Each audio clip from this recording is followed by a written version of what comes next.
I turned 68 last March, and I spent the morning of my birthday sitting alone at my kitchen table in Oakville, watching the snow come down over the backyard. The same backyard where my son learned to skate on the little rink I used to flood every December. I had a cup of coffee in both hands because the house was cold, and I hadn't bothered turning the heat up past 18.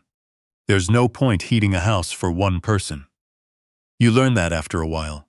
I wasn't expecting much. I'm not the kind of man who makes a fuss over birthdays. My wife Carol passed 6 years ago, ovarian cancer, fast and cruel, and since then I've marked my birthdays quietly. A phone call from my sister in Halifax, maybe a card from my old business partner, Lorne. I'd gotten used to quiet. What I hadn't gotten used to, what I don't think I'll ever fully accept, is the particular silence of being forgotten by your own child. My son's name is Connor. He's 39. He works in commercial real estate in Mississauga and does very well for himself, which I know because he mentions it often. We built something together once, Connor and I. Not in real estate, that came later, after he married Sienna. What we built was a small but respectable building supply business in Burlington. My father started it. I spent 32 years growing it. I handed it to Connor when I retired at 65, because that's what you do when you love someone. You give them the thing that cost you the most. That was 3 years ago. And in those 3 years, I'd watched the distance between us widen the way ice cracks in spring. Slowly, quietly, and then all at once. I told myself it was Sienna's influence, and maybe that wasn't fair. She's not an unkind woman, exactly. She's ambitious, which isn't a flaw. But she has a way of making Connor feel like his father's world is smaller than hers. Like Burlington is smaller than Mississauga. Like buildings supplies than commercial real estate.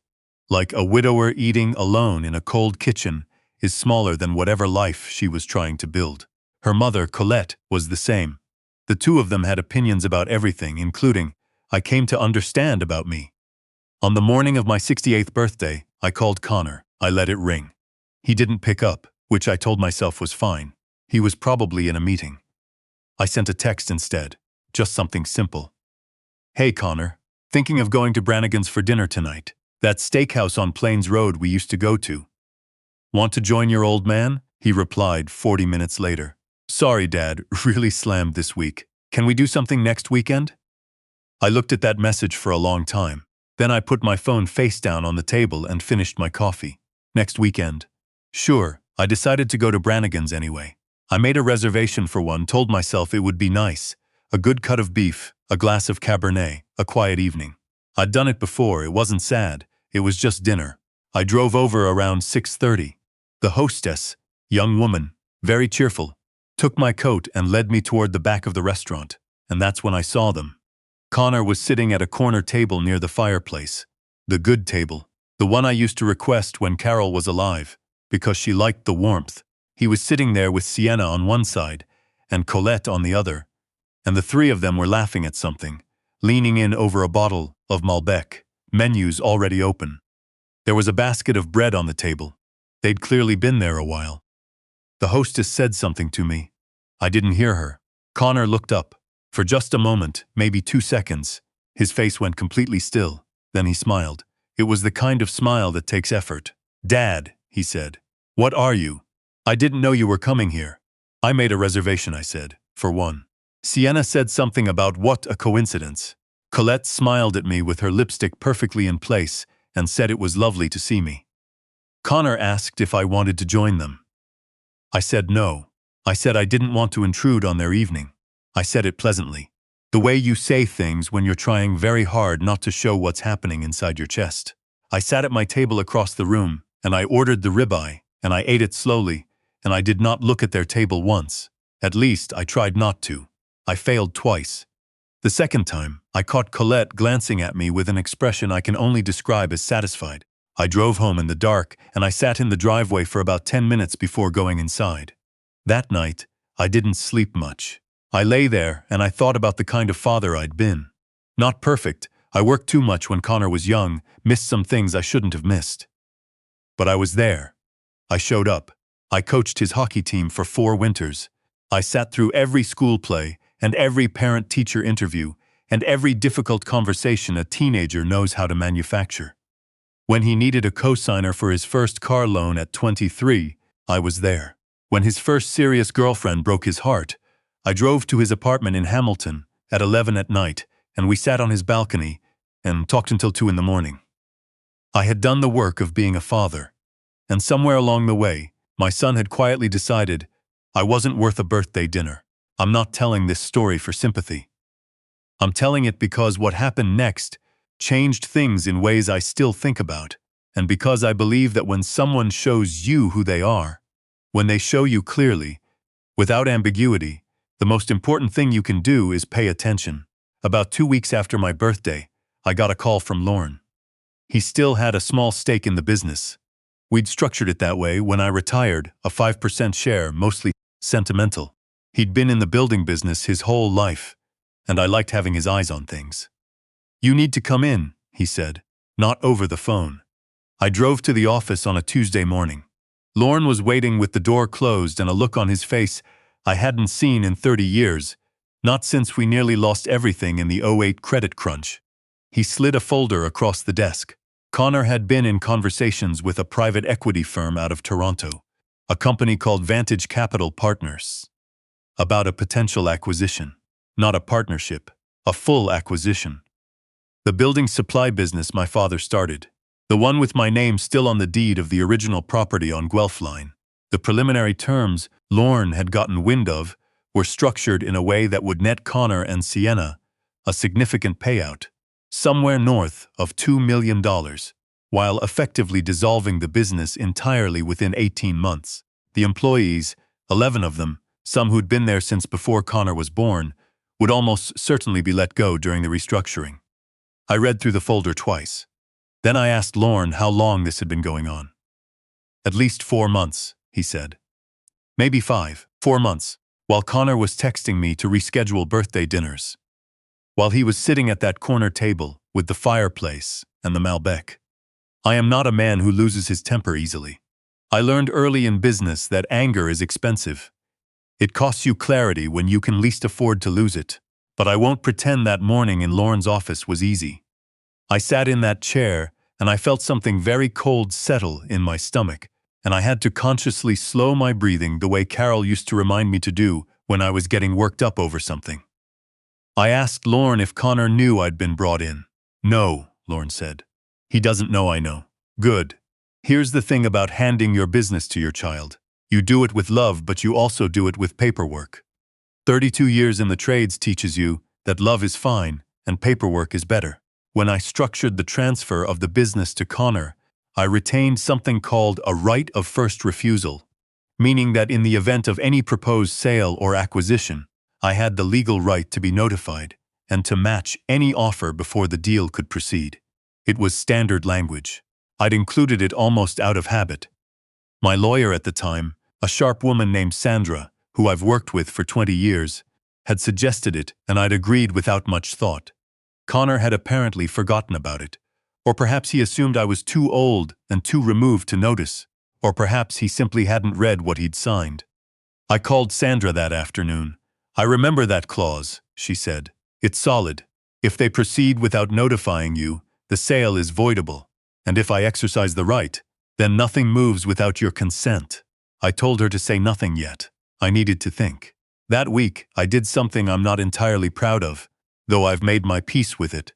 I started acting like a man who was struggling, not dramatically, nothing theatrical, just small things.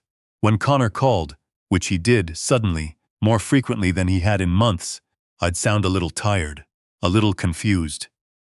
I asked him the same question twice in one conversation, which wasn't entirely fabricated, because I genuinely hadn't been sleeping. I mentioned that I'd been having trouble with some paperwork and wasn't sure who to ask. I said I'd been thinking about simplifying things. I could hear the relief in his voice. The particular, careful warmth of someone who thinks they're winning. Sienna texted me once that week. She asked if I'd thought about whether I wanted to downsize, said she knew some great condos in Burlington's new waterfront development. Maybe getting out of that big house would lift my spirits. She mentioned, very casually, that Connor had been working so hard on some exciting business opportunities, and that it would be wonderful if everything could be settled soon, for everyone's peace of mind.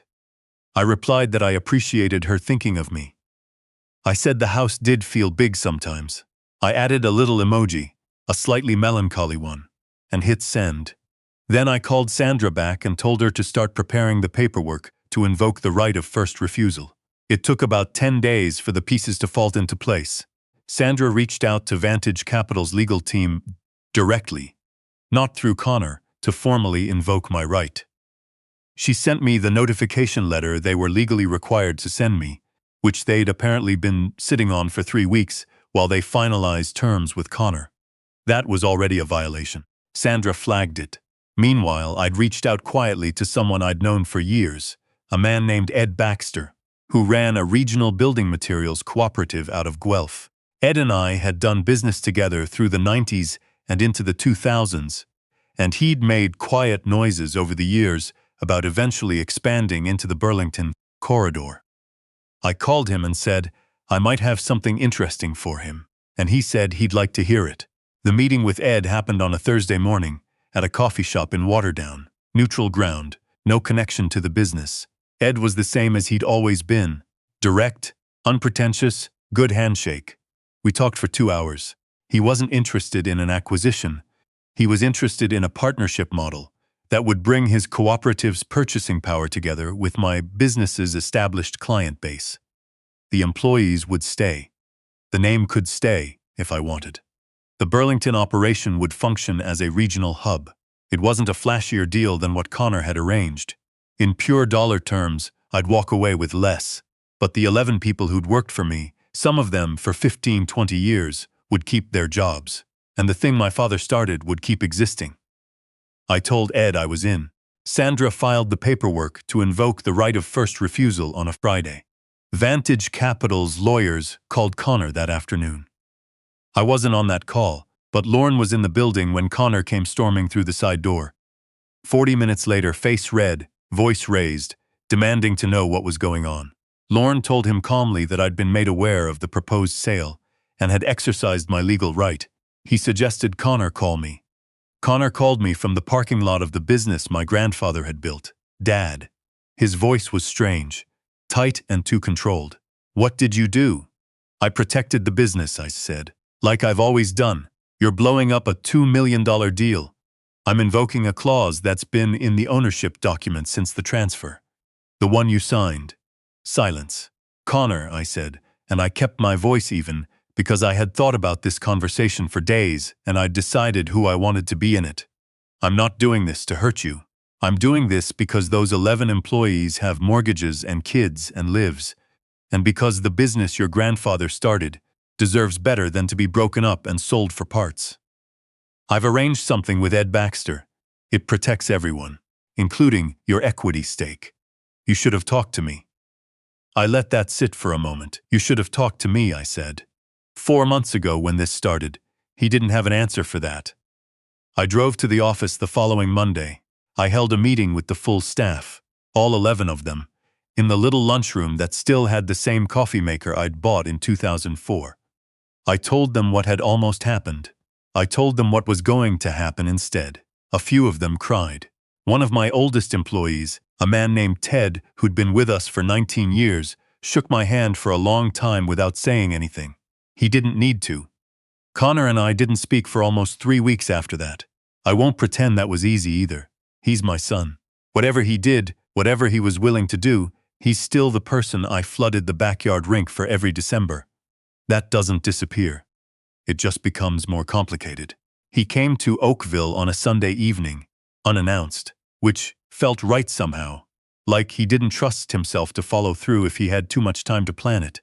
He stood on the front porch in his coat, and he looked like he hadn't slept in a while. I made coffee. We sat at the same kitchen table where I'd spent my birthday morning, watching the snow come down. He told Silmi that Sienna and Colette had been the ones who found Vantage Capital, that it had started as a conversation about options and grown into something he hadn't known how to stop, that he'd told himself it was smart business, that I was retired and out of the picture, that the money would set him and Sienna up in a way that felt important to him. I knew it wasn't right, he said. He was looking at the table. I knew the whole time. I didn't say anything for a moment.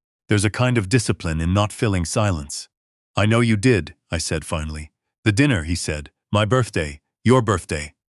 He stopped. Started again. I'm sorry, Dad. Which part are you sorry for? He looked up then. All of it, he said. I've thought a lot about what forgiveness means. Not the kind you say out loud, but the kind you carry around with you. The kind that doesn't erase what happened, but lets you keep going anyway. Carol used to say that forgiveness was mostly for the person doing the forgiving. She was right about most things. I told Connor that I wasn't interested in holding a debt over his head. That I wanted him to do right by the business going forward. To show up, to be accountable, to remember that the 11 people in that lunchroom had trusted our family with their livelihoods. I told him Sienna was welcome in my home if she could come in good faith, and that I hoped she'd want to. I said that Colette and I probably didn't need to spend much time together, and left it at that. He nodded. He drank his coffee. We talked for another hour. Not about the business, just about ordinary things. Hockey. The backyard.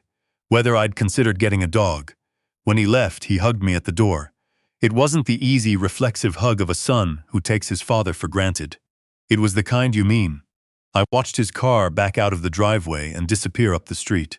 Then I went inside and turned the heat up to 21, warmer than I'd kept it in years, and sat for a while in the quiet. There's a particular loneliness that comes with being a parent in the later chapters of your life. The children you gave everything to find their footing and move outward, and you're glad. You're supposed to be glad. And mostly you are. But there are evenings when the house feels like a record of everything that used to be in it, and the silence has a weight to it that's hard to describe to anyone who hasn't felt it. I'm not telling you this story because it ended perfectly. It didn't. There's still distance between Connor and me, the kind that gets built up over months of small absences and doesn't come down overnight. Sienna and I are cordial. Colette sent me a Christmas card that I'm fairly certain Sienna made her send. The partnership with Ed is moving forward. The lawyers are happy, which means it's probably working. But I'll tell you what I know. I spent 68 years building things. A business, a family, a life with a woman I loved. I watched those things get tested, sometimes by circumstance and sometimes by people I'd trusted, and I learned that the only thing that gets you through is knowing what you value and refusing, quietly and completely, to let go of it. My father used to say that the measure of a man isn't what he does when things are easy, it's what he does when they're not. I think about that a lot now. On the mornings when the house is quiet and the coffee is hot and the snow is coming down over the backyard where my son learned to skate. It's enough.